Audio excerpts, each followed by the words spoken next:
Hi, I'm Claire, and this is the story of how my stepmom married my crush. I was in 11th grade when I developed a major crush towards this guy in my school named Tony. He was so hot, but the only problem was that he had a perfect girlfriend named Katie. Ugh, I hated her so much.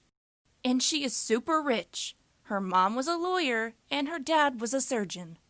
Meanwhile, my mom and I lived a tough life. You see, my mom gave birth to me when she was 16. So even if she's 32, she still acts and looks like a teenager. Also, my dad left even before I was born. Right now, my mom teaches in school, and she gets paid minimum wage. So basically, I was bullied a lot in school. But one day, that all changed because I finally decided to man up and write a love letter to Tony, but signed it off as his secret admirer. I was so anxious that day. I mean, what if he didn't feel the same way? It would be so embarrassing. But later that day, I got news. Tony dumped Katie. I couldn't believe it. I thought he actually knew it was me and thought he felt the same towards me. But I was so wrong. That day, when I got home, I saw my mom in a new red dress, and she had a full face of makeup. At first, I didn't realize it was her because she looked so young and different. I asked her where she was going, and she giggled and said, "I'm just going to a date, no big deal." I was ecstatic. I couldn't believe it. She finally got over Dad. "Congrats, Mom. So, who's the lucky guy?" I asked. "You'll meet him soon enough," she replied.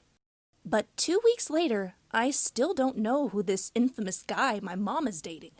And even worse, Tony hadn't talked to me until now. So I decided to take matters into my own hands. One day, when my mom was going out to one of her dates, I decided to follow her until she stopped at the side of the road. I hid behind a tree so she wouldn't spot me. About 5 minutes later, a car stopped in front of my mom. And when she opened the door of the car, I had the greatest shock of my life. Sitting in the driver's seat is Tony! I was shocked! My mom? With Tony? I wanted to shout at my mom, at Tony. I was furious. The next day, I shouted at my mom and asked her why she was dating a 16-year-old boy. She was speechless, but she said, "I'm your mom. I can do whatever I want." I was so angry at my mom, I wanted to punch her in the face. But what she said afterwards was even more shocking. She said, "It doesn't matter anyways. Tony and I have been dating even before he dumped Katie." That was the last straw. I need to get revenge. One day, I was sitting on the couch, planning out how I can get back at my mom. And then my mom came up to me with the biggest smile on her face and said that when Tony turns 18, they were getting married. It's all happening. It's 2017, and now it's close to Tony's birthday, and my mom is still keeping the promise of marrying him. I really need your advice on what to do in the comments section below. Hi, my name is Julia, and my tattoos blinded me. I know it sounds shocking, but it's true. I didn't know what I would do when my whole world went black. Do you know what the worst part is? I worked as a tattoo artist. So that meant I would be completely unemployed and unable to do what I love. Let me tell you a bit about me.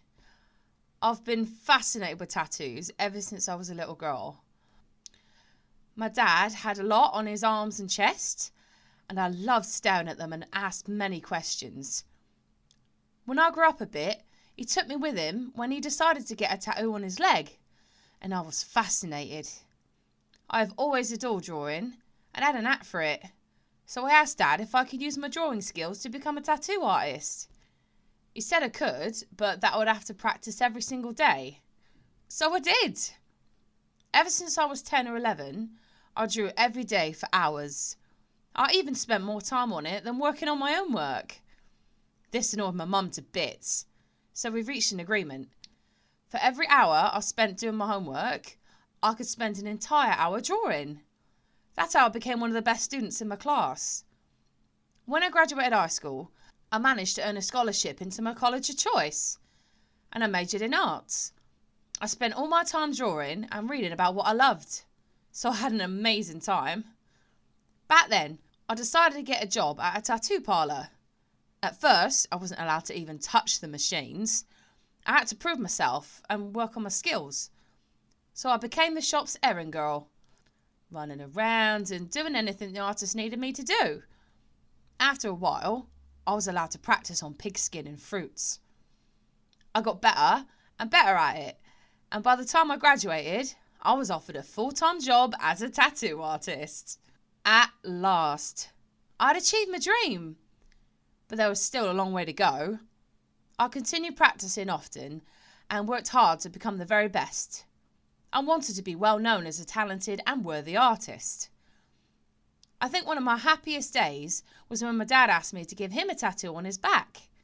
He even let me design it from scratch.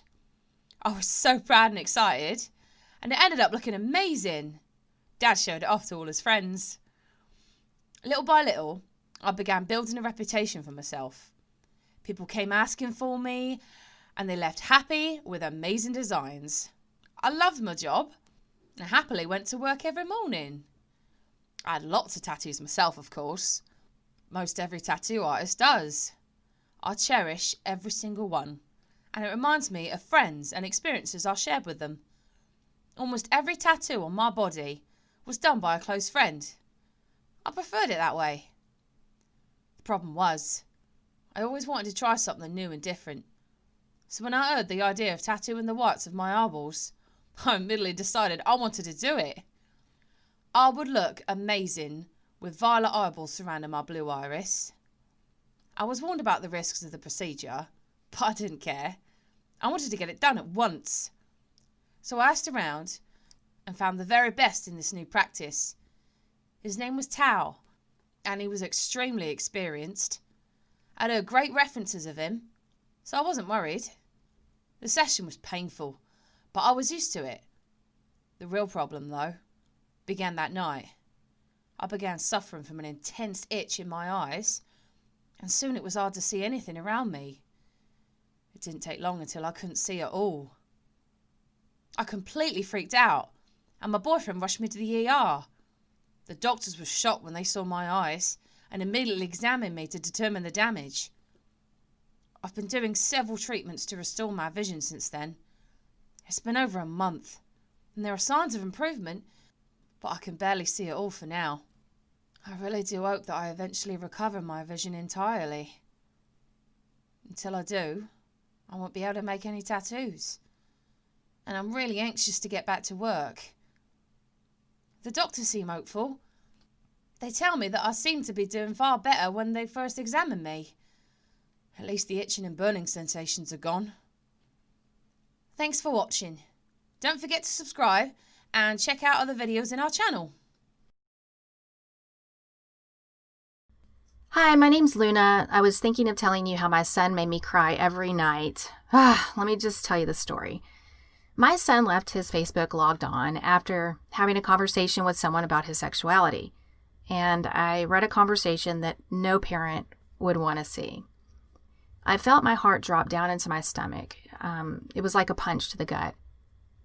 He was gay? It felt like the ultimate betrayal to us, betraying our religion, betraying the moral, healthy upbringing we gave him. We had zero concept of the idea of being born gay. We thought it was something you made a choice to engage in, and once you did it, you couldn't stop. Everything that we had given him, a normal, religious, traditional home, with enough money to go to college and relative freedom to do what he wants, and he just threw it all away. At least, that is what I thought at the time. He was my only precious thing in the world, the man who I raised from a child to be a man, but at that moment was the furthest thing from a real man in my mind that I could imagine. I made the choice right then and there that he was no son of mine. He was just a cis who happened to live in my house. I know how horrific this sounds, because it was horrific, and it was how almost everyone who lived in our community felt. We were constantly spewed with propaganda to hate gay people and ideas that the youth were all gay and experimenting and getting AIDS and dressing as women. the hair metal men wearing makeup. It all gave the world view that the world was turning into some gay, womanly wonderland. Anyways, I barely even spoke to him. I told him to get the out and go to live with his gay friends. I physically hit him a lot and got him to pack his stuff while he was crying and told him to get out. I was just devastated afterwards. I went to church a lot. I told all the other families in the area, and they were horrified at my son. I remember when I told our priest, who was a very nice, accepting man, about our son. He looked to be disgusted, but when I told him I kicked him out, and he looked at me in disgust, or at least hid it a tiny bit. Living without my son hurt. It also made me rethink things over time. I still saw him almost as an inhuman person. To be gay, to me at that time, was so sinful and horrific that it was impossible to truly consider accepting them as real, normal people. I started to drink a lot since it happened and regret the decision I made. I didn't want to lose him. Please, write what you think in the comments. If you have the same situation, send us your story. Write it or record it. As a professional voiceover actor, we'll record your story and share it.